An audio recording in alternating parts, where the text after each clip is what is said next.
The arrow of a young Jumong cut through the wind. His arrows always struck the center of the target, and even at a young age, people were amazed by his talent.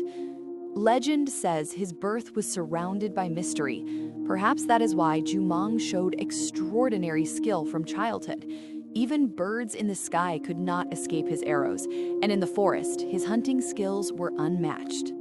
But someone feared his talent. It was Prince Daeso of Buyo. One night, the princes secretly gathered to make a plan. They lured Jumong into the forest under the excuse of a hunt. Deep in the forest, Jumong sensed something was wrong. Soon, the thunder of galloping horses echoed behind him. Calmly, he raised his bow and released an arrow. The arrows flew like lightning, holding back the pursuers, but there were simply too many enemies. Jumong made a decision. His loyal companions began to run beside him. Their long escape had begun. After crossing mountains and fields for days, a massive river finally blocked their path. Behind them, Daeso's soldiers were closing in. Jumong looked up toward the sky. Then he raised his bow and quietly prayed. At that moment, something incredible happened. Fish and turtles began to gather across the river, forming a bridge over the water.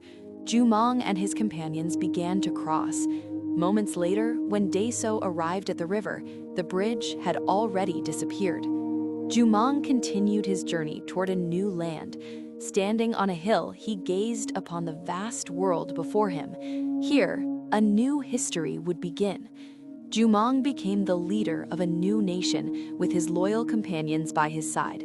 Under the setting sun, his bow still pointed toward the new land, and in time, that land would come to be known as Goguryeo. Curious about Korean history?